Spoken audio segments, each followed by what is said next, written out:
Ni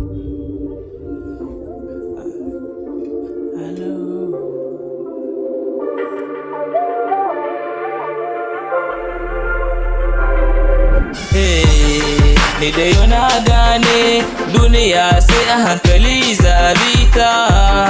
Duk wanda kuma zai ce zai bi duniya ta zafito zai ji. Kowa sai dai fa ku bi komi dai a hankali ake yin sa. Kowa ku gane dai komi na duniya haka ne ake so dai a bita fa. Inda har ku kun gane da zance na sai dai fa ku san mene za ku yi, domin kowa da labarinsa. Ni yau dai ni da na gane dukan labari na sace ko na zafitar kowa da nasa ku gane dai. Ni na gane wa duniya sai dai ya hankali zabita ba duniya. Ni dai na ce ku bi duniya hankali, ku bi ta hankali na ce muku ku saurare ni.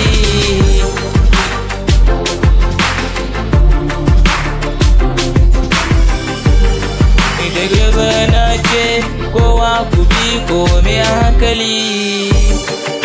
a hankali ake so a bi ta riga ta duniyan nan.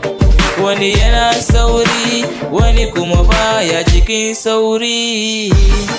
Ni ko ina jin daɗi domin komi nawa a hankali nake.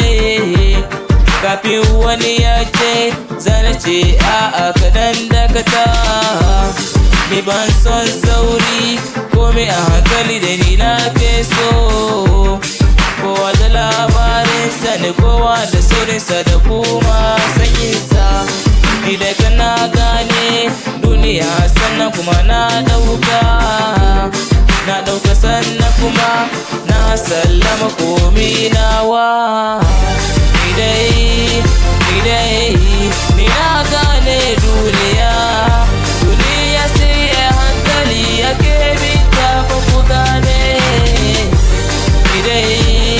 Na gane duniya fa, duniya sai dai a hankali kowa da tasa lokaci ne. Ni dai na gane ba sannan ko na ɗauka. Ni na ce muku ba na ɗauka komai zan dau labari ne. Kuma dai zance muku wani labari ne. Ya ku yan uwana kowa da kowa ku saurara. Don Allah dai na ce kowa ya bi duniya a hankali. In ka bi duniya ta hankali za ka cimma komi ne.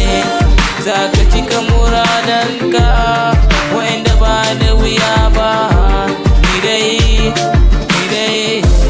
na gane duniya.